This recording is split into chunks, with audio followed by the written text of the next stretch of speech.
വസുദേവസുതം ദേവം കംസചാണൂരമർദ്ദനം ദേവകീ പരമാനന്ദം കൃഷ്ണം വന്ദേ ജഗദ്ഗുരും. ജഗദ്ഗുരുവായ ഭഗവാൻ ശ്രീകൃഷ്ണന് നമസ്കാരം.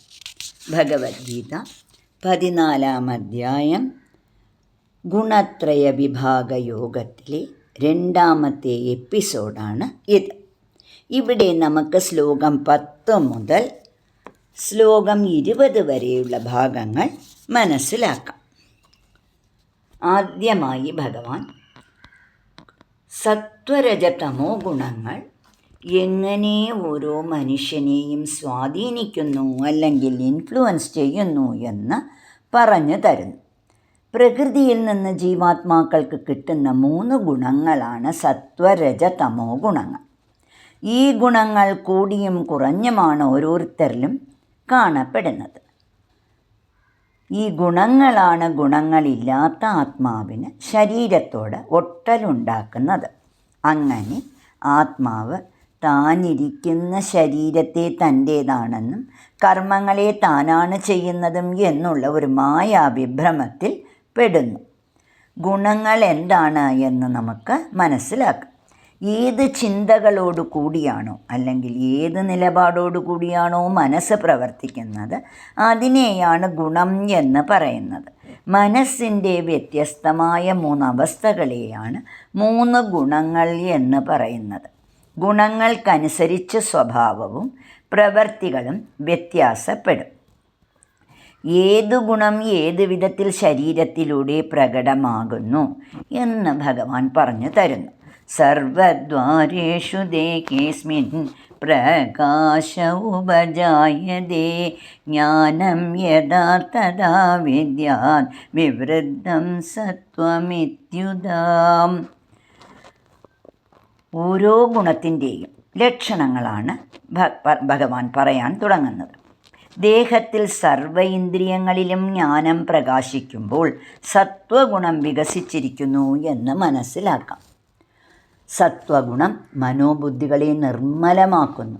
ശുദ്ധമായ മനോബുദ്ധികളിലൂടെ വിഷയങ്ങളെ ശരിയായി ഗ്രഹിച്ച് ജ്ഞാനം നേടാനും അങ്ങനെ ധാർമ്മികമായ കർമ്മങ്ങളെ ചെയ്യാനും നമുക്ക് സാധിക്കും.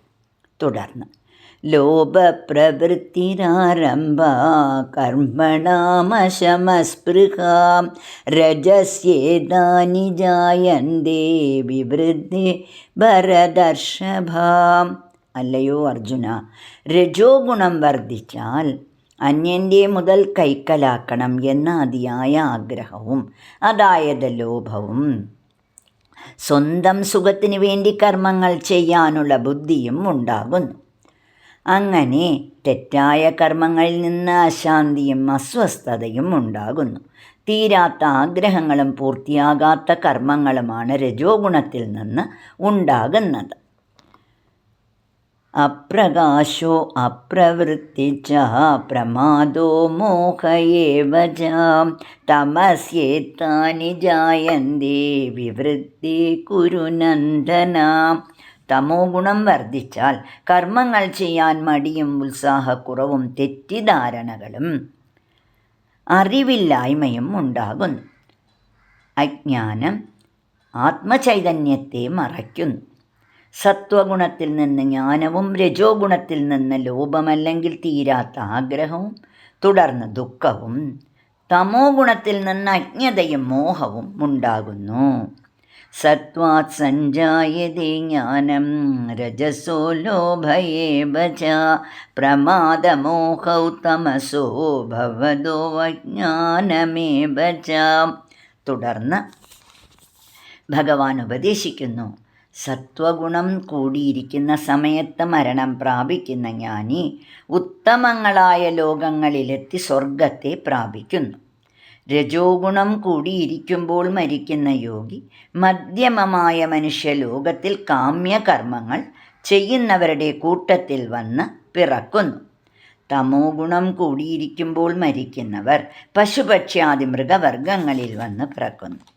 എല്ലാ കർമ്മങ്ങളുടെയും കർത്താവ് സത്വരജതമോ ഗുണങ്ങളാണെന്നും ആത്മാവ് ഈ കർമ്മങ്ങൾക്കെല്ലാം സാക്ഷി മാത്രമാണ് എന്നും നാം അറിയണം.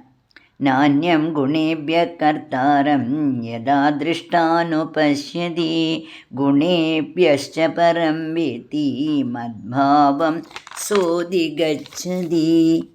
ഇതിനെ അറിയുന്നവൻ ഗുണങ്ങളെ കടന്ന്, അതായത് ത്രിഗുണങ്ങളെയും തരണം ചെയ്ത ഗുണമില്ലാത്തവനായി ജനനമരണങ്ങളിൽ നിന്നും മോചിതനായി എന്നെ പ്രാപിക്കുന്നു എന്ന് ഭഗവാൻ പറഞ്ഞു തരുന്നു. ഗുണാനേതാനദീത്യാത്രീൻ ദേഹി ദേഹസമുദ്ഭവാൻ ജന്മ മൃത്യുജരാ ദുഃഖൈ വിമുക്തോ അമൃതമശ്നുതേ. തുടർന്ന് ഈ ഗുണങ്ങളെ തരണം ചെയ്തവൻ്റെ ലക്ഷണങ്ങൾ എന്തെല്ലാമാണ് എന്നുള്ള അർജുനൻ്റെ ചോദ്യത്തിന് ഭഗവാൻ ഉപദേശങ്ങൾ തുടരുന്നു. നമുക്ക് കാത്തിരിക്കാം. നാരായണ അഖില ഗുരു ഭഗവൻ നമസ്തേ.